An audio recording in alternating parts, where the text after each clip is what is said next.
Form भर दिया मुझे, जैसे मैंने नाम और अपना कोड नंबर वो वहाँ पे भेजना पहुंचा भेजना दिया। पड़ेगा आपको ना, भेज दो, आप मुझे भेज दो या सतीश प्रभु को भेज दो। मैंने भेज दिया आपके पास।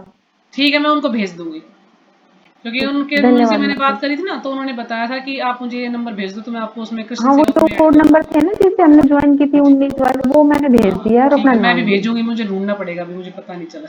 मैंने तो ठीक है, वही पहले पेज पे लिख रखा है। प्रार्थना करते हैं। ओम अज्ञानतिमिरान्धस्य ज्ञानाञ्जनशलाकया चक्षुरुन्मीलितं येन तस्मै श्रीगुरुवे नमः। श्रीचैतन्यमनोभीष्टं स्थापितं येन भूतले स्वयं मह्यं ददाति स्वपदान्तिकं।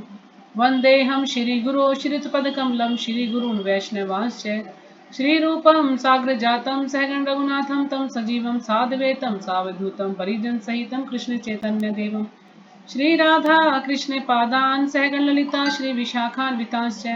हे कृष्णा करुणा सिंधु दीनबंधु जगतपते गोपेश गोपिका कांत राधा कांत नमस्तुते।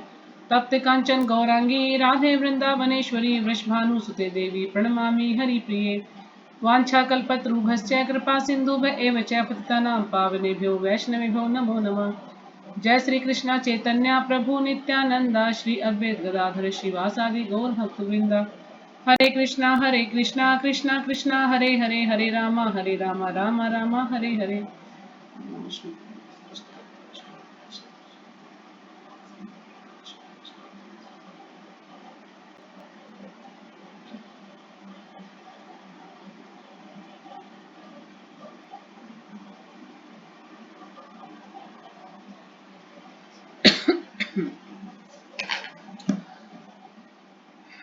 तो अब हमारा चल रहा है 5वां अध्याय।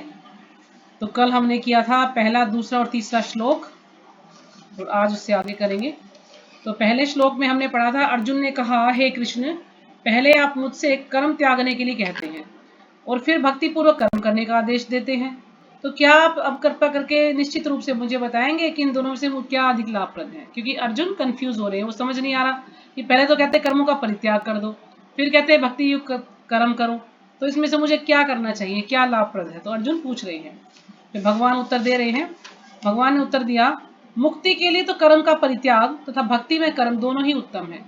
कि मुक्ति के लिए कर्म का परित्याग और भक्ति में कर्म दोनों ही उत्तम है, किंतु इन दोनों में से कर्म के परित्याग से भक्ति युक्त कर्म श्रेष्ठ है। यानी भक्ति युक्त कर्म हमें करना चाहिए, वो ज्यादा श्रेष्ठ है। तीसरा क्या था कि जो पुरुष न तो कर्म फलों से घृणा करता है और न कर्म फल की इच्छा करता है, यानी ना तो वो कर्म फलों से घृणा करता है कि अगर मेरे जीवन में कोई सुख दुख आ रहे हैं तो क्यों आ रहे हैं, वो मतलब विचलित नहीं होता है, और ना ही वो कहीं भी इच्छा करता है कि उसने कोई अच्छा कार्य किया हो तो वो सोचे कि मुझे इसका फल क्या मिलेगा। यानी दोनों ही परिस्थिति में वो संभाव रहता है, तो वह नित्य सन्यासी जाना जाता है। ए महाबाहु अर्जुन, ऐसा मनुष्य समस्त द्वंद्वों से रहित होकर भवबंधन को पार कर पूर्णतः मुक्त हो जाता है। समस्त द्वंद्व यानी मैं और मेरा का जो भी उसके जीवन में क्लेश है, उन सब से वो ऊपर उठकर भवबंधन को पार करने में पूर्णतः मुक्त हो जाता है। अब आज हम करेंगे चौथा श्लोक। सांख्य योगो पृथग बालाः प्रवदन्ति न पंडिताः एकं पया स्थितः सम्यग् उभयो विन्दते फलम्। तो जो भी माता जी श्लोका पढ़ना चाहे पढ़ सकती है। हरे कृष्ण माता जी, स्वागत प्रणाम। प्रणाम। सांख्य योग पृथक बाला वदन्ति न पंडिता एकमप्यस्थिता सम्मयुभुगर्भु सम्मयगुभयोर्वर्धिवन्दिते फलम्। हरे कृष्ण माता जी, स्वागत प्रणाम। हरे कृष्ण माता जी, जी हरे प्रणाम। कृष्णा। अध्याय संख्या 4, कर्मयोग कृष्ण भावना भावित कर्म। श्लोक संख्या 4। संख्यायोगो पृथक् बाला प्रवदन्ति न पंडिता एकम् अप्यस्थितसंभ्यगुभ्यो विदन्ते फलम्। हरे कृष्ण माता जी, जी प्रणाम। हरे कृष्णा। हरे कृष्ण माता जी, प्रणाम। सांख्य योगो पृथक बाला प्रबंधन्ति न पंडिता एकम प्रयास्थित समय सम्यक् उभयो विदन्ते फलम्। हरे कृष्ण माता जी। जी हरे कृष्ण। और कोई पढ़ेगा?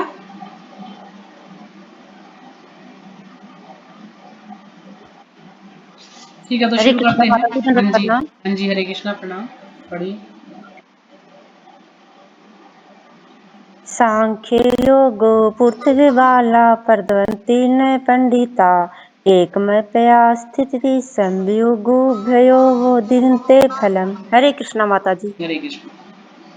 तो शब्दार्थ है, सांख्य भौतिक जगत का विश्लेषणात्मक अध्ययन, योगो योगो भक्तिपूर्ण कर्म, कर्म योग पृथक पृथक भिन्न, बाला अल्पज्ञ, प्रवदंती कहते हैं न कभी नहीं, पंडितः विद्वान जन, एकम एक में, अपि भी, आस्थितः स्थित, सम्यक पूर्णतया, उभयो दोनों का, विन्दते भोग करता है, फलम फल।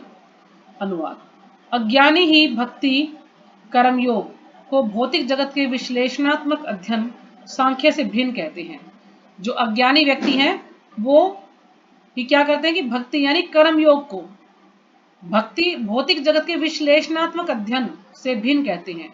अब सांख्य योग क्या है कि आत्मा और परमात्मा का दोनों का पूरी विस्तार से अध्ययन करना, बारीकी से उसका अध्ययन करना, यह है सांख्य योग। कि हमने इसका पहले काफी चर्चा की थी तीसरे अध्याय में सांख्य योग के बारे में, काफी जो है इसके बारे में प्रभा जी ने डिटेल में इसमें समझाया था। और यदि किसी को और ज्यादा डिटेल चाहिए तो भागवतम में जो देहुति माता का वृत्तांत है वहां पर सांख्य योग के बारे में काफी विस्तार से चर्चा की गई है। तो यानी इसका क्या है सांख्य योग? यानी भौतिक जगत के विश्लेषणात्मक अध्ययन, यानी भौतिक जगत के बारे में जानना और शरीर और आत्मा के बारे में बारीकी से जानना, यह है सांख्य योग।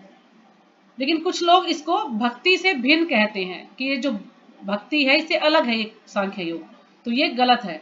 तो ये कर्म योग, ज्ञान योग या भक्ति योग तीनों एक ही है। जो वस्तुतः ज्ञानी है वे कहते हैं कि जो इनमें से किसी एक मार्ग का भली भांति अनुसरण करता है वह दोनों के फल प्राप्त कर लेता है। लेकिन जो वास्तव में ज्ञानी है, जिन्हें सही ज्ञान है, वो कहते हैं कि इनमें से किसी एक मार्ग का भली भांति अनुसरण करता है वह दोनों के फल प्राप्त कर लेता है। यदि हम एक मार्ग में किसी में जुड़ जाते हैं तो दोनों का फल हमें प्राप्त हो जाता है, चाहे कर्म योग हो या बुद्धि योग हो या भक्ति योग हो।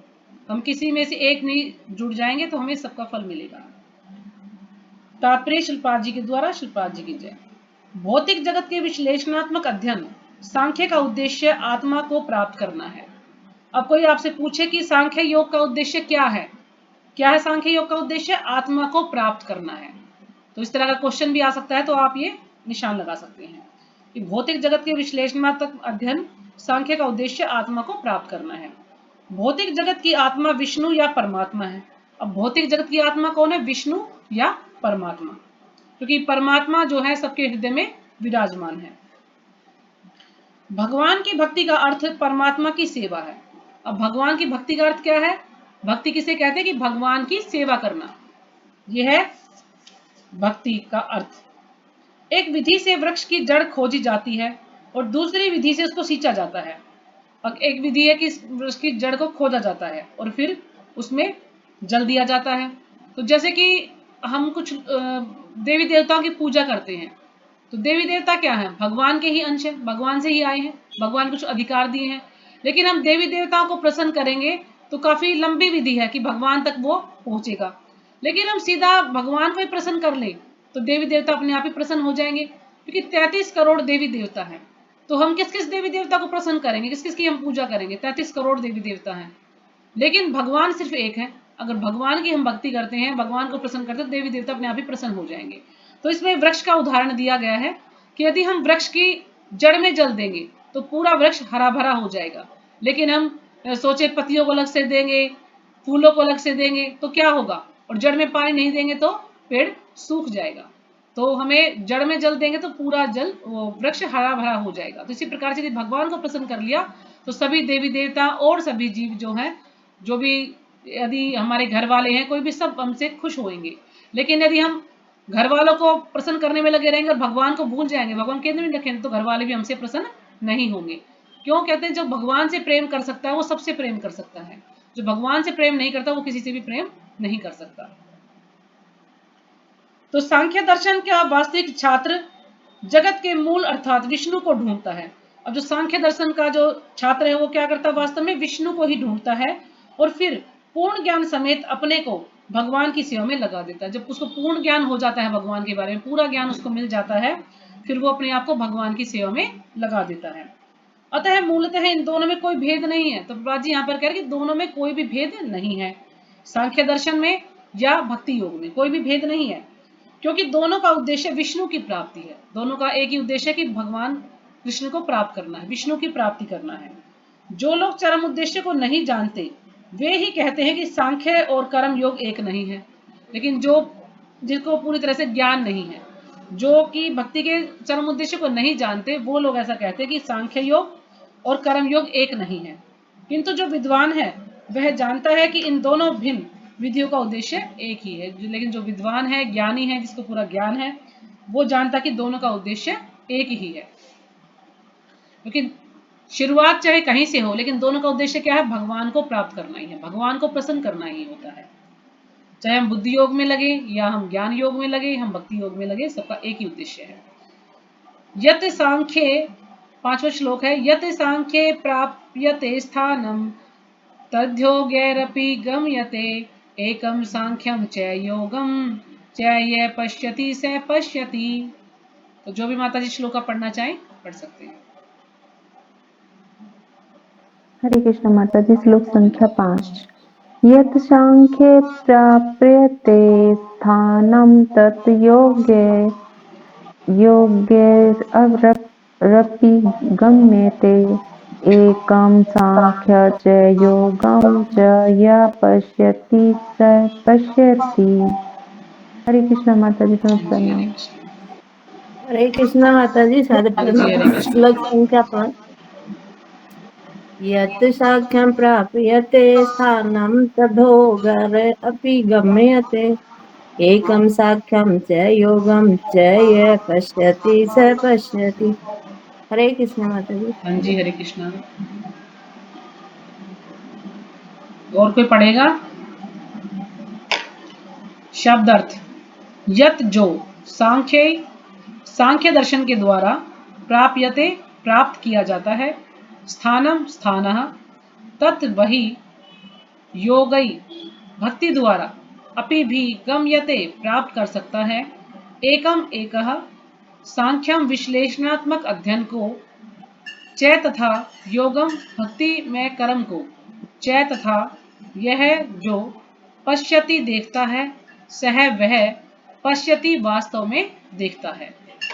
तो अनुवाद, जो यह जानता है कि विश्लेषणात्मक अध्ययन सांख्य द्वारा प्राप्य स्थान भक्ति द्वारा भी प्राप्त किया जा सकता है, यानी जिसको एक ज्ञान है, जो ये जानता है कि विश्लेषणात्मक अध्ययन यानी बारीकी से हम अध्ययन करते हैं सांख्य द्वारा, तो प्राप्य जो स्थान है, जो सांख्य के द्वारा हमें जो स्थान प्राप्त होता है, वही भक्ति द्वारा भी प्राप्त किया जा सकता है। हम उसको भक्ति के द्वारा प्राप्त कर सकते हैं। और इस तरह जो सांख्य योग तथा भक्ति योग को एक समान देखता है, वही वस्तु को यथारूप में देखता है। और जो सांख्य योग को और भक्ति योग को एक रूप में ही देखता, एक ही समान देखता है, वास्तव में वही उसको सभी वस्तुओं को यथारूप में देखता है। यथारूप यानी बिल्कुल उनको सही रूप में देखता है।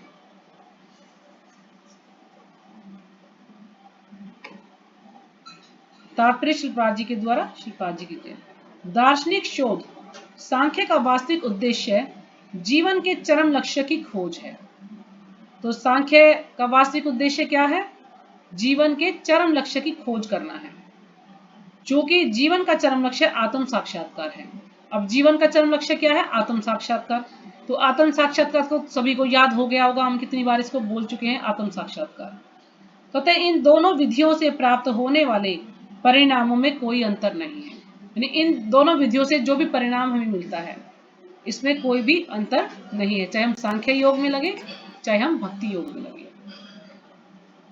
सांख्य दार्शनिक शोध के द्वारा इस निष्कर्ष पर पहुंचा जाता है कि जीव भौतिक जगत का नहीं, अपितु पूर्ण परमात्मा का अंश है। और जो दार्शनिक हैं, जो कि ज्ञानी हैं, वो शोध करते हैं, खोज करते हैं नई नई और बाद में क्या है, इस निष्कर्ष पर पहुंचते हैं कि जीव जो है भौतिक जगत का नहीं है, कि यानी जो ये आत्मा है ये भौतिक जगत का नहीं है, ये कहाँ का है, उसके उस वह पूर्ण परमात्मा का अंश है, यानी वो भगवान का अंश है। जब ये खोज करते हैं, बारीकी से उसका अध्ययन करते हैं, तो उन्हें ज्ञान होता है कि आत्मा यहाँ का नहीं है, जीव जो है यहाँ का नहीं है, वो क्या है, वो भगवान का अंश है। फलतः जीवात्मा का भौतिक जगत से कोई सरोकार नहीं होता। अब जो जीवात्मा है उसका इस भौतिक जगत से कोई भी लगाव नहीं होता, कोई भी उसका लेना देना नहीं होता इस भौतिक जगत से। उसके सारे कार्य परमेश्वर से संबंध होने चाहिए, उसका जो भी कार्य है सब कुछ परमेश्वर से संबंधित होना चाहिए। क्यों? क्योंकि परमेश्वर ही क्या है, वो परमेश्वर है, वही भगवान है, तो हमें उनसे ही संबंधित सारे कार्य करने चाहिए। जब वह कृष्ण भानामृत वश कार्य करता है तभी वह अपनी स्वाभाविक स्थिति में होता है। जब वो कृष्ण भानामृत से संबंधित जो भी कार्य करता है तभी वह अपनी स्वाभाविक स्थिति में होता है, क्योंकि उसका स्वभाव क्या है आत्मा का, भगवान की सेवा करना। तो जब भगवान की सेवा में लग जाता है तो वही उसका वास्तविक स्वाभाविक स्थिति है उसकी। सांख्य विधि में मनुष्य को पदार्थ से विरत होना पड़ता है। अब जो सांख्य विधि है उसमें प्रभुपाद जी बता रहे हैं कि इसको पदार्थ से विरत होना पड़ता है, यानी इसको भौतिक संसार से, भौतिक जगत से विरत होना पड़ता है, विरक्त होना पड़ता है। और भक्ति योग में उसे कृष्ण भावनाभावित कर्म में आसक्त होना होता है। यानी सांख्य योग में वो लगता है तो उसको भौतिक जगत से विरक्त होना पड़ता है, यानी भौतिक जगत से उसका कोई लेना देना नहीं है। लेकिन यदि भक्ति योग में लगता है तो उसको भगवान में आसक्त होना पड़ता है ना। भगवान में हम आसक्त हो जाएंगे या सांख्य योग में हम भौतिक जगत से विरक्त हो जाएंगे, तो दोनों का एक ही अर्थ है। क्योंकि भौतिक जगत से विरक्त है, उसको भौतिक को लेना नहीं, यानी भगवान की भक्ति करनी है। और सीधा हम भगवान की भक्ति करते हैं तो वो भी जो है भक्ति ही है। तो ये दोनों में थोड़ा सा बता रखा है डिफरेंस, कि भाई उसमें तो विरक्त होना पड़ता है भौतिक संसार से, और भक्ति योग में क्या है, उसको आसक्त होना पड़ता है। यानी जब हम भौतिक संसार से विरक्त होंगे तभी तो हम भक्ति में लगेंगे ना, तभी तो हम आसक्त हो जाएंगे। और जो भी व्यक्ति शुरू से भक्ति में लग गया है तो भौतिक संसार से वैसे ही आसक्त है, उसको भौतिक संसार की चीजों में कोई जो है उसका मन ही कोई रुचि नहीं रहेगी। अगर कोई से कुछ बात करना चाहेगा तो बात ही नहीं करना है, वो सोचेगा कि क्या फायदा मैं ये किसी की चुगली करूं या मैं कोई फिल्म देखूं या मैं कुछ इस तरह का कोई भी कार्य करूं, तो क्या होगा, उससे मेरा टाइम वेस्ट होगा। इससे अच्छा क्यों ना मैं, मुझे पास समय है तो भगवान का नाम लूं, मैं भगवान के शास्त्रों को पढ़ लूं, मैं ये जो है कोई जप कर लूं, तो उसका ध्यान इसमें लगा है, तो वो भी उससे विरक्त होना है। तो दोनों का एक ही उद्देश्य है। वस्तुतः दोनों ही विधियां एक हैं, यद्यपि ऊपर से एक विधि में विरक्ति दिखती है और दूसरे में आसक्ति दिखती है। यानी उसमें विरक्ति दिखती है और उसमें आसक्ति दिखती है, बल्कि दोनों का उद्देश्य एक ही होता है, दोनों में भगवान की भक्ति ही करनी है। जो पदार्थ से विरक्ति और कृष्ण में आसक्ति को एक ही तरह देखता है वही वस्तु को यथारूप में देखता है। यानी जो भौतिक संसार से अपने आप को विरक्ति देखता है और भगवान में आसक्ति देखता है, दोनों को एक समान देखता है, तो वही वास्तव में यथारूप में वस्तु को देखता है। यथारूप में यानी बिल्कुल उनके वास्तविक रूप में उनको देखता है, सत्य क्या है उसको देखता है। तो अगला श्लोक है, छठा श्लोक। संन्यासस्तु महाबाहो दुखम आप्तुम योगतः योग युक्तो मुनिर्ब्रह्मा न चिरेणाधिगच्छति। तो पढ़िए माता जी जो भी श्लोक का पढ़ना चाहिए।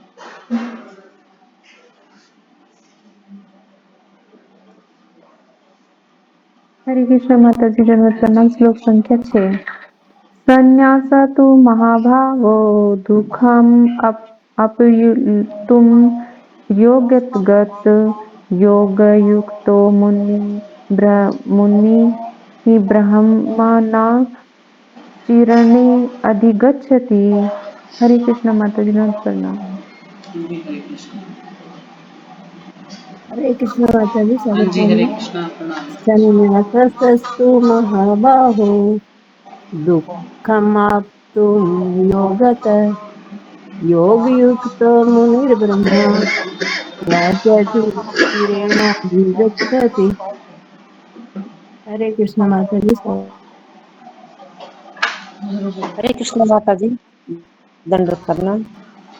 हाँ जी, हरे कृष्ण। संन्यास्तु महाभावो दुःखमाप्तुं युक्तो मैं योगिता योग युक्तो मुनि ब्राह्मण चिरनाधिगच्छन्ति। हरे कृष्णा माता जी। जी।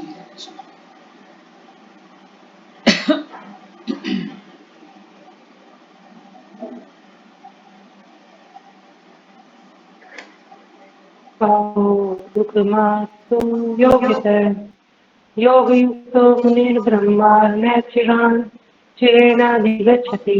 हरे कृष्ण माता। हाँ जी, हरे कृष्ण। और दो को ये नहीं पड़ेगा, शुरू करें।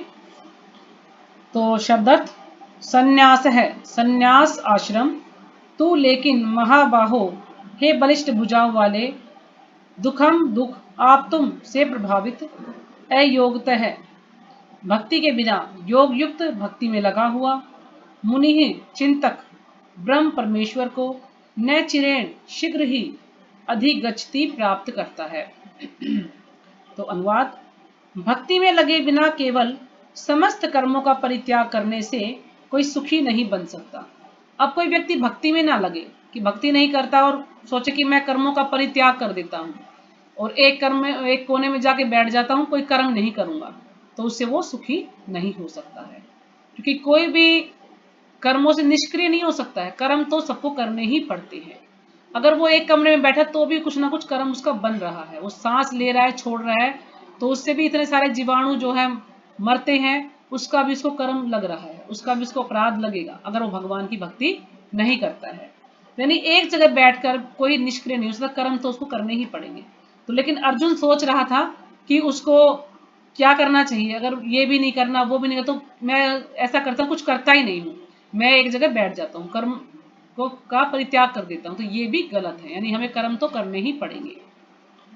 परंतु भक्ति में लगा हुआ विचारवान व्यक्ति शीघ्र ही परमेश्वर को प्राप्त कर लेता है। लेकिन जो व्यक्ति भक्ति में लगा हुआ है वो परमेश्वर को प्राप्त कर लेता है। तात्पर्य श्रीपाद जी के द्वारा, श्रीपाद जी की जय। तो सन्यासी दो प्रकार के होते हैं। यहाँ पर प्रभुपाद जी दो सन्यासियों की बात कर रहे हैं कि दो प्रकार के सन्यासी होते हैं, एक तो मायावादी सन्यासी और एक वैष्णव सन्यासी। तो मायावादी सन्यासी सांख्य दर्शन के अध्ययन में लगे रहते हैं तथा वैष्णव सन्यासी वेदांत सूत्रों के यथार्थ भाष्य यानी भागवत दर्शन के अध्ययन में लगे रहते हैं। अब जो मायावादी सन्यासी वो क्या करते हैं, सांख्य दर्शन का अध्ययन करते हैं वो, और जो शंकराचार्य द्वारा जो प्रणीत भाष्य है, शारीरिक भाष्य, उसको वो पढ़ते हैं, उसका उपयोग करते हैं। और जो वैष्णव सन्यासी है वो क्या करता है, वेदांत सूत्रों के यथार्थ भाष्य भागवत दर्शन को पढ़ता है, यानी वो भागवतम को पढ़ता है, भगवत गीता को पढ़ता है, जो भी भगवान से संबंधित से भगवान के बारे में बताया गया ऐसे ग्रंथों को वो पढ़ता है।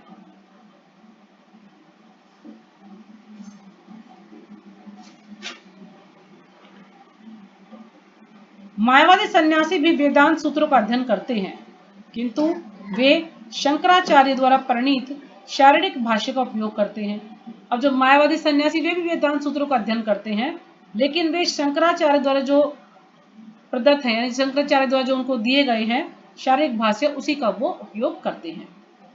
भागवत संप्रदाय के छात्र 5 रात्रि की विधि से भगवान की भक्ति करने में लगे रहते हैं। अब जो भागवत संप्रदाय के जो छात्र हैं यानी जो भक्त हैं वो 5 रात्रि की विधि में लगे रहते हैं। 5 रात्रि की विधि क्या है, जैसे कि भगवान की मूर्ति की सेवा करना, भगवान के जो विग्रह होते हैं उनको स्नान कराना, उनका अभिषेक करना, उनको भोग लगाना, उनके लिए हवन करना या उनकी पूजा अर्चना करना, ये 5 रात्रि की विधि है। तो उसमें कुछ जैसे कि आचमन की गिलासी होती है ना, हम तांबे की जो भक्त हैं वो तो सब जानते हैं, कोई लुटिया होती है जिससे भगवान को स्नान कराने में यूज होता है, या प्लेट में भगवान के लिए फूल रखते हैं। तो इस प्रकार से कुछ बर्तन भी हम यूज करते हैं भगवान की भक्ति करने के लिए। तो वो 5 रात्रि की विधि है, उसको कहते हैं 5 रात्रि की विधि। जो भी हम भगवान के लिए यानी धूप दीप नैवेद्य जो भी हम भगवान को अर्पित करते हैं वो सब 5 रात्रि की विधि में ही आता है। तो भगवान की भक्ति करने में लगे रहते हैं जो कि भागवत संप्रदाय के छात्र हैं। अतः वैष्णव सन्यासियों को भगवान की दिव्य सेवा के लिए अनेक प्रकार के कार्य करने होते हैं। अब जो वैष्णव सन्यासी हैं उनको भगवान की दिव्य सेवा के लिए यानी भगवान की सेवा करने के लिए उनको अनेक प्रकार के कार्य करने होते हैं। उन्हें भौतिक कार्य से कोई सरोकार नहीं होता। अब वो कह रहे हैं कि उन्हें इतने सारे अनेक कार्य करने पड़ते हैं, लेकिन भगवान लेकिन भौतिक कार्य से कोई सरोकार नहीं होता। यानी जो भक्त हैं वो क्या करते हैं, उन्हें भौतिक कार्य से कोई सरोकार नहीं, यानी भौतिक कार्य से उन्हें कोई भी लगाव नहीं होता है, कोई भी आसक्ति नहीं होती भौतिक कार्यों से, उन्हें कोई लेना देना नहीं होता भौतिक कार्य से। वो क्या करते हैं, जो भी कार्य करते हैं भगवान की प्रसन्नता के लिए कार्य करते हैं। किंतु जो माया किंतु तो भी वे भगवान की भक्ति में नाना प्रकार के कार्य करते हैं। इन्होंने भौतिक कार्य से कोई भी लगाव नहीं है, लेकिन फिर भी वो भगवान की भक्ति के लिए अनेकों प्रकार के कार्य करते हैं। कोई भगवान के मंदिर की सफाई करता है, भगवान के लिए ड्रेस बनाता है, भगवान के लिए भोग लगाता है, भगवान को स्नान कराता है ना, भगवान को श्रृंगार करता है। तो कितने सारे कार्य हैं। मंदिर में तो भक्त 2:30-3 बजे उठ जाते, पूरा दिन कार्य ही करते रहते, कुछ ना कुछ सेवाएं उनकी लगी रहती, इतना बिजी है। लेकिन वो भौतिक कार्यों में इतना नहीं लगे, जो भी कुछ कार्य हो भगवान के लिए ही करते हैं। किंतु जो मायावादी हैं, मायावादी सन्यासी क्या करते हैं, जो सांख्य तथा वेदांत के अध्ययन एवं चिंतन में लगे रहते हैं, वे भगवान की दिव्य भक्ति का आनंद नहीं उठा पाते। अब जो मायावादी सन्यासी क्या करते हैं, वो सांख्य और वेदांत के अध्ययन में और चिंतन में लगे रहते हैं। वो सांख्य को पढ़ते हैं या वेदांत तक अध्ययन करते हैं, लेकिन वो भगवान की दिव्य भक्ति का आनंद नहीं उठा पाते। क्यों नहीं उठा पाते, क्योंकि वो भगवान की सेवा नहीं करते, वो सेवा नहीं करना चाहते, सेवा से बचते हैं। बस वो कुछ भी उन्होंने सूखा सूखा ज्ञान लिया और उसको अपने आप को कहेंगे कि नहीं ये सही ज्ञान है। क्या ज्ञान लेते हैं वो, कि मैं और भगवान एक हैं, यानी हम भी जब भगवान में मिल जाएंगे तो हम भगवान बन जाएंगे, हम भगवान के समान हैं, ये वो ज्ञान लेते हैं। तो क्योंकि उनको वास्तविक ज्ञान नहीं है, तो ऐसे जो लोग हैं वो भक्ति का पूरा आनंद उनको नहीं मिल पाता। क्यों, क्योंकि जब तक हम भगवान की सेवा नहीं करेंगे, भगवान से नहीं जुड़ेंगे, तब तक हमें भक्ति का आनंद नहीं मिलेगा। खाली हम बस ये जो सूखा सूखा ऊपरी ज्ञान, मतलब जो उन्होंने सांख्य को पढ़ लिया, थोड़ा बहुत वेदांत को पढ़ लिया, तो इससे उसे पूरा लाभ नहीं होगा और भक्ति का आनंद नहीं मिलेगा।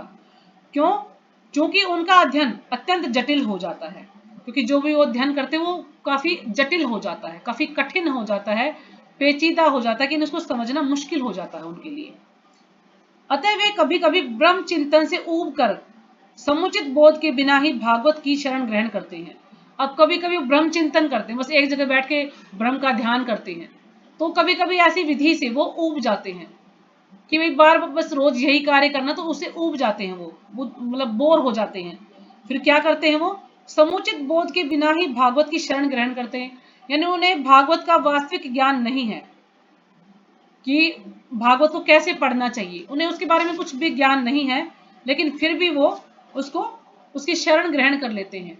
मतलब ये सोचते हैं कि चलो अब इससे थोड़ी सी हमें बोरियत है तो हम भागवत पढ़ लेते हैं, वहां पर कुछ भक्तों का संग हो जाएगा, कुछ अच्छे भक्त मिलेंगे, ऐसा मतलब सोच के पढ़ लेते हैं। लेकिन उनको पूरा उसका ज्ञान नहीं होता कि आखिर भागवतम में है क्या, हम भागवतम क्यों पढ़ना चाहते हैं, बस वो उसको पढ़ लेते हैं।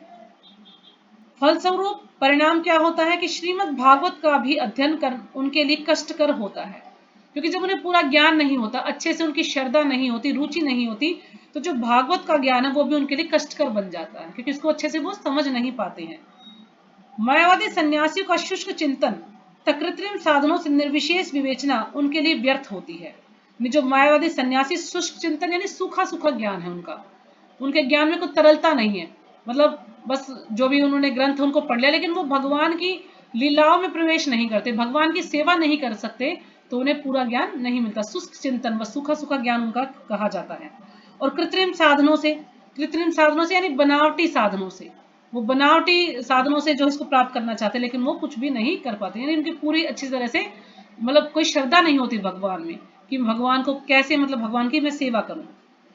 यानी भगवान निर्विशेष विवेचना उनके लिए व्यर्थ होती है। निर्विशेष विवेचना यानी वो भगवान में कुछ भी विशेष नहीं देखते। निर्विशेष का अर्थ है कुछ भी विशेष नहीं, उन्हें भगवान में कुछ विशेष नहीं दिखाई देता। तो ऐसे लोग जो हैं, ऐसा उनके लिए करना ये व्यर्थ ही होता है एक किस्म से। जो ग्रंथों को पढ़ते हैं तो उससे उनको कुछ भी लाभ नहीं मिलता है। और फिर भक्ति में लगे हुए जो वैष्णव सन्यासी हैं, अपने दिव्य कर्मों को करते हुए प्रसन्न रहते हैं। लेकिन जो वैष्णव सन्यासी हैं वो क्या है, वो प्रसन्न रहते हैं अपने कार्य को करके, क्योंकि वो 24 घंटे भगवान की भक्ति में लगे रहते हैं। जो भी कुछ कार्य करते हैं भगवान को प्रसन्न करने के लिए करते हैं, और यह भी निश्चित रहता है कि वे भगवत धाम को प्राप्त होंगे। तो ये निश्चित है कि ऐसे व्यक्ति जो हमेशा भगवान की भक्ति में लगे रहते हैं वो भगवान को प्राप्त कर लेंगे, भगवान के धाम चले जाएंगे। क्योंकि प्रभुपाद जी कहते हैं कि मेरे पास बैकडोर की चाबी है। अगर तुम 16 माला का जप, 4 नियम, इनका अच्छे से पालन कर लोगे, 1 घंटा शास्त्र को पढ़ लोगे, तो मैं तुम्हें जो है अपने आप ले जाऊंगा। मेरे पास बैकडोर की चाबी है, मैं तुम्हें भगवत धाम ले जाऊंगा। यदि हम इन कार्यों को भी पूरे तन मन धन से इनको हम कर लेते हैं, ज्यादा हम कुछ नहीं भी कर पाते, लेकिन हमें 3-4 कार्य भी हम कर लेते हैं, तो कोई भी हमें परेशानी नहीं होगी, हम भगवान के धाम जा सकते हैं। प्रभुपाद जी ने हमें ये वचन दिया है कि वो हमें ले जाएंगे। मायावादी सन्यासी कभी कभी आत्म साक्षात्कार के पद से नीचे गिर जाते हैं। अब जो मायावादी सन्यासी हैं वो कभी कभी आत्म साक्षात्कार के पद से नीचे गिर जाते हैं, यानी उन्हें ये भूल जाते हैं कि हम ये शरीर नहीं आत्मा है, तो पद से नीचे गिर जाते हैं। तो फिर क्या करते हैं वो, फिर वो समाज सेवा में लग जाते हैं। इस अस्पताल बनवाना, स्कूल कॉलेज प्याऊ, ये सब धर्मशाला वगैरह बनवाना, इस कार्य में लग जाते हैं वो। परोपकार जैसे भौतिक कर्म में प्रवृत्त होते हैं। तो जैसे कि जो रामदेव बाबा का भी इसमें नाम ले सकते, जो रामदेव बाबा हैं, वो क्या है, वो ध्यान योगी हैं, लेकिन वो समाज कार्य में लगे हुए हैं, है ना, लोगों को योग सिखा रहे हैं, लोगों का उनको दवाई बना कर दे रहे हैं, तो वो इस ऐसे कार्य में वो लग जाते हैं। जैसे जो विवेकानंद जी हैं, विवेकानंद भी उनको भी मेरे ख्याल में ज्ञान योगी उनको कहा गया है, वो भी इस प्रकार से कार्य में लग जाते हैं। तो यानी ध्यान योगी, ज्ञान योगी और भक्ति योगी, इस प्रकार से 3 प्रकार के सन्यासी होते हैं।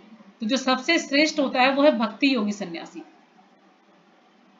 तो अतः निष्कर्ष यह निकला कि कृष्ण भावनामृत के कार्यों में लगे रहने वाले लोग ब्रह्म अब्रह्म विषयक साधारण चिंतन में लगे सन्यासियों से श्रेष्ठ हैं। यानी निष्कर्ष क्या निकला कि जो कृष्ण भावनामृत में जो लगे हैं, जो भक्त यानी जो वैष्णव कृष्ण भावनामृत में लगे हुए हैं, उन्हें ब्रह्म का और अब्रह्म का कोई भी चिंतन नहीं करते। वो ऐसे सन्यासी जो भी ब्रह्म में या अब्रह्म में लगे हुए हैं, यानी कि जो मायावादी हैं या ध्यान योगी हैं, जो अष्टांग योगी हैं, जैसे कि रामदेव बाबा वो अष्टांग योगी हैं, ध्यान योगी हैं, तो इस प्रकार के जो कार्यों में लगे हुए हैं, उनसे सबसे श्रेष्ठ कौन है, जो वैष्णव सन्यासी हैं, वो इन सबसे श्रेष्ठ है। यद्यपि वे भी अनेक जन्मों के बाद कृष्ण भावनाभावित हो जाती हैं, जबकि जो ये और जो सन्यासी हैं, ध्यान योगी हैं या ज्ञान योगी हैं, ये भी अनेक जन्मों के बाद कृष्ण भावनाभावित हो जाते हैं। जैसे कि इसमें एक श्लोक है 7.19 में, तो जैसे 7.19 में बताया है, बहुनाम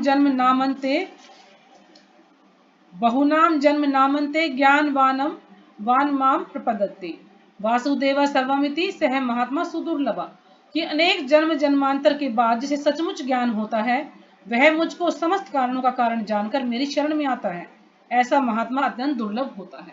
यानी अनेक जन्मों के बाद ये लोग भी भगवान के शुद्ध भक्त बन सकते हैं।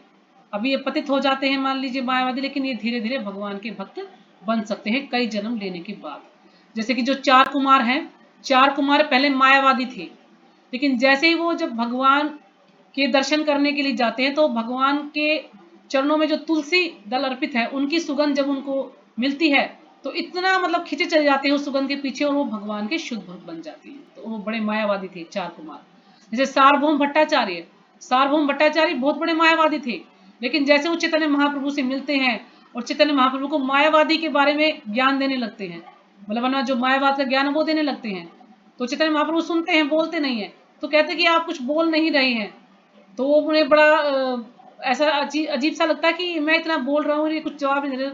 तो भगवान क्या कहते हैं कि मेरे गुरु ने मुझे मूर्ख जानकर मुझे सिर्फ यही बोला कि हरे कृष्ण का जप करो, मुझे कुछ नहीं पता। लेकिन जब वो बोल कर चुप हो जाते, तो फिर चैतन्य महाप्रभु बोलते हैं, और फिर जब चैतन्य महाप्रभु बोलते हैं, हमको समझाते, तो वो एकदम से भगवान के भक्त बन जाते हैं सार्वभौम भट्टाचार्य, जबकि वो मायावादी थी।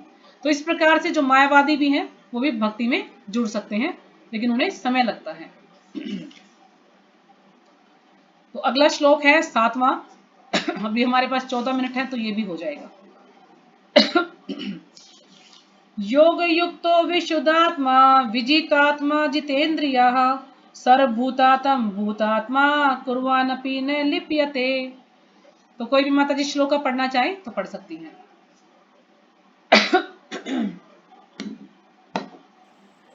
कर दो माता जी, आप ही बड़ा श्लोक है। ठीक है माता जी।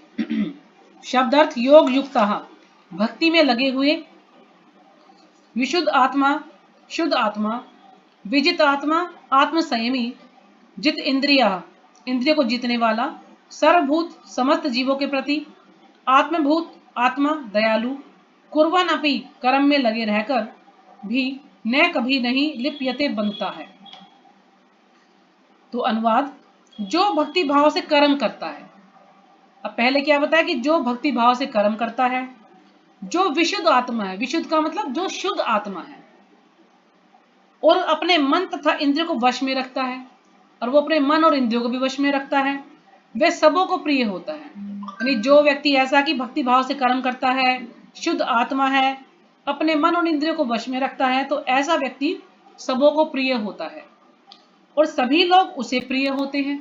यानी सब उसे प्रेम करते हैं और वह भी सबसे प्रेम करता है। सबसे मतलब सबका प्रिय होता है, उसे भी सब को वो प्रेम करता है, सब उसके लिए प्रिय होते हैं। ऐसा व्यक्ति कर्म करता हुआ कभी नहीं बनता। तो ऐसा व्यक्ति कभी भी कर्म करेगा तो वो कर्म के बंधन में नहीं बनता है। क्यों? क्योंकि वो उसको ज्ञान हो गया है, आत्मा साक्षात्कार का ज्ञान है उसको।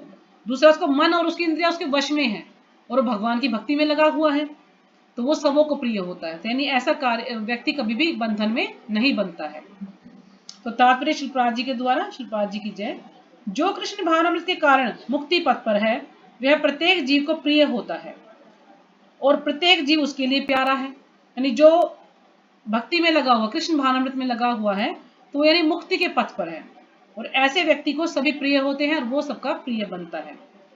यह कृष्ण भावनामृत के कारण होता है। ऐसा व्यक्ति किसी भी जीव को कृष्ण से पृथक नहीं सोच पाता। जो ऐसा व्यक्ति है, ऐसा जीव कभी भी कृष्ण से पृथक नहीं सोचता किसी को भी, वो सबको कृष्ण के अंश ही मानता है। जिस प्रकार वृक्ष की पत्तियां तथा टहनियां वृक्ष से भिन्न नहीं होती हैं, वह भली भांति जानता है कि वृक्ष की जड़ में जल डाला जाए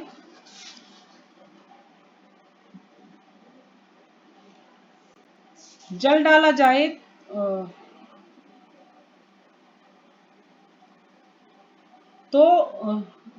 गया जल समस्त पत्तियों तथा टहनियों में फैल जाता है, अथवा आमाशय को भोजन देने से शक्ति स्वतः पूरे शरीर में फैल जाती है। जिस प्रकार हम जड़ में जल डालते हैं वृक्ष की जड़ में, तो पूरा वृक्ष हरा भरा हो जाता है। इसी प्रकार से जब हम आमाशय को, जब हम पेट को भोजन देते हैं, तो हमारा पूरा शरीर में ऊर्जा फैल जाती है, यानी पूरे शरीर को उससे शक्ति मिलती है। न कि हमें अलग अलग से हाथ को, पैर को, मुंह को भोजन देने की आवश्यकता है। यानी पेट को भोजन देते हैं तो पूरा शरीर हष्ट पुष्ट रहता है। तो चूंकि कृष्ण भावनामृत में कर्म करने वाला सबों का दास होता है, अतः वे हर एक को प्रिय होता है। यानी जो कृष्ण भावनामृत में लगता है, जो भगवान की भक्ति में लगता है, भगवान की सेवा करता है, वह सबको प्रिय होता है। चूंकि प्रत्येक व्यक्ति उसके कर्म से प्रसन्न रहता है, अतः उसकी चेतना शुद्ध रहती है। और प्रत्येक व्यक्ति उसके कर्म से प्रसन्न रहता है, क्योंकि वो कोई भी कर्म करता है तो भगवान के लिए करता है। उसकी जो चेतना है वो भी शुद्ध रहती है जब भक्ति में लगा है। तो चूंकि उसकी चेतना शुद्ध रहती है, अतः उसका मन पूर्णतः नियंत्रण में रहता है। जब उसकी चेतना शुद्ध है, अब चेतना शुद्ध किस कारण से? भगवान की भक्ति में लगने से। अब भगवान की भक्ति में लगने से चेतना शुद्ध है, तो चेतना शुद्ध है तो उसका मन जो है पूर्णतः नियंत्रण में है। मन के नियंत्रित होने से उसकी इंद्रियां संयमित रहती है। जब मन उसके नियंत्रण में है, मन उसके कंट्रोल में है, तो उसकी सारी इंद्रियां भी जो है उसके कंट्रोल में होती हैं। इंद्रियों पर उसका संयम है, क्योंकि उसका मन सदैव कृष्ण में स्थिर रहता है। क्यों? क्योंकि उसका मन जो है 24 घंटे निरंतर लगातार कृष्ण में ही स्थित रहता है, अतः उसके विचलित होने का प्रश्न ही नहीं उठता। तो ऐसा व्यक्ति विचलित हो ही नहीं सकता जो 24 घंटे भगवान की भक्ति में लगा हुआ, भगवान के लिए कार्य करता है, जो भी कुछ करता भगवान के लिए करता है। तो ऐसा व्यक्ति कभी भी विचलित नहीं हो सकता। जैसे प्रभुपाद जी थे, वो हर वस्तु को ये सोचते थे कि इसको किस प्रकार से कृष्ण की सेवा में उपयोग किया जाए। यहां तक कि जब एक बार प्रभुपाद जी रोड पे खड़े थे और उनके भक्त भी थे, तो वहां से एक ट्रक जा रहा था, तो वो सोच रहे थे, टेस्ट ले रहे थे प्रभुपाद जी का, देखो प्रभुपाद जी अब क्या बोलते हैं। कहते ना 24 घंटे कृष्ण भावन भावित रहे, तो कैसे कृष्ण भावन भावित है। ट्रक आ रहा, तो प्रभुपाद जी क्या सोच रहे हैं, तो प्रभुपाद जी क्या सोच रहे, इस ट्रक को कैसे भगवान की भक्ति में लगाया जाए, भगवान की सेवा के लिए कैसे उपयोग किया जाए। क्यों? क्योंकि वो 24 घंटे बस भगवान के बारे में ही सोचते थे, और तो उनका कोई कार्य था ही नहीं। कुछ भी करना है, कुछ भी किसी वस्तु को देखते, किसी स्थान को देखते, किसी चीज को भी देखते, ये सोचते कि किसको कृष्ण के लिए कैसे उपयोग में लाया जाए। बस प्रभुपाद जी का यही कार्य था। क्यों? क्योंकि वो 24 घंटे कृष्ण भावित रहते थे। तो ऐसा व्यक्ति कभी भी विचलित नहीं हो सकता। न ही उसे कृष्ण से संबद्ध कथाओं के अतिरिक्त अन्य कार्यों में अपनी इंद्रियों को लगाने का अवसर मिलता है। ऐसा व्यक्ति कृष्ण से संबंधित जो कथाएं हैं उसके अलावा वो अपनी इंद्रियों को किसी भी कार्य में नहीं लगाना चाहता। उसको कुछ भी सुनना अच्छा नहीं लगता, सिर्फ भगवान की कथाओं को सुनना अच्छा लगता है। जो व्यक्ति पूरी तरह से कृष्ण भावित हो जाता है, वह कृष्ण कथा के अतिरिक्त और कुछ सुनना नहीं चाहता। उसको कोई कहेगा कि चलो फिल्म देखने चलते हैं, नहीं। चलो हम वहां सैर सपाटे में चलते, नहीं। क्यों? क्योंकि वो पूरी तरह से कृष्ण भावित है।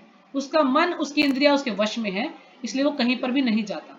वो सिर्फ भगवान की भक्ति ही करना चाहता, भगवान का ही कीर्तन सुनना चाहता है। वह कृष्ण को अर्पित किए हुए भोजन के अतिरिक्त अन्य कुछ नहीं खाना चाहता। वह जो कृष्ण को अर्पित किया गया भोजन, उसके अलावा वो कुछ भी नहीं खाना चाहता। और न ऐसे किसी स्थान में जाने की इच्छा रखता है जहां कृष्ण संबंधी कार्य न होता हो। अतः उसकी इंद्रियां वश में रहती हैं। ऐसा व्यक्ति जिसकी इंद्रियां संयमित हो, वह किसी के प्रति अपराध नहीं कर सकता। तो जिसकी इंद्रियां जिसके वश में होंगी, वो कभी भी किसी के प्रति अपराध नहीं कर सकता। जैसे कि आदिल्ला माता जी को देख सकते हैं।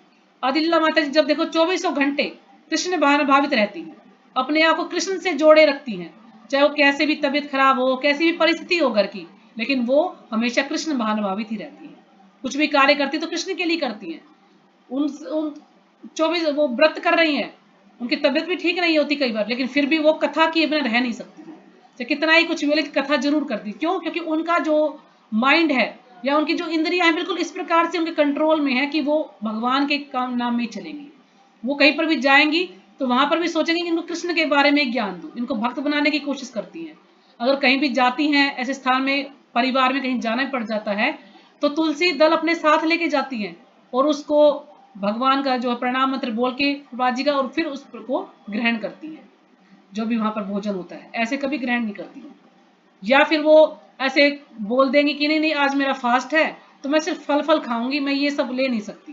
यानी उसको बुरा भी ना लगे किसी व्यक्ति को, और वो फल खा के उसको उनको ठीक भी लगता है। मतलब वो सोचेंगे मैं इनको मना करूंगी डायरेक्ट कि भाई मैं बिना भोग का नहीं खाती, तो वो नाराज हो जाएंगे। तो क्या बोलती, मेरा फास्ट है, आप मुझे फल दे दीजिएगा, फल में खा लूंगी। तो फल में कहते इतना अपराध नहीं लगता जितना पका हुआ भोजन यदि हम बिना भोग का खाते हैं।